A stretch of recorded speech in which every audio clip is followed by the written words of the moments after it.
Another thing, sir, that was revealed during the press conference of Senator Ping Lacson, yung sinasabi po ni Bryce Hernandez. So, balikan lang po natin again for premise. Basically, he was saying that actually, yung umpisa pa nga niya, ang sabi po niya tungkol sa inyo is hindi siya ligtas.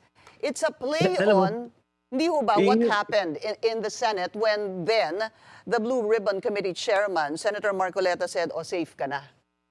Hindi ho ba? alam mo, biro lang ni Senator Marcoleta yan sa akin. Ako, I can take it. Pero dun sa public, baka iba yung, syempre, ang connotation ng safe ka pa. Because, alam mo, I am an easy target, Pinky, dahil because of my past issues. No? Kaya, pag dinawit ang pangalan ko sa korupsyon, maniniwala yung tao because I had a past issue. I think that is unfair for me to dig in my past issue. Madali po kayong i-connect dahil ang Madali sinasabi ako niyo i-connect. dahil sa Madali nangyari ako sa i-connect. inyo Yes. in the past.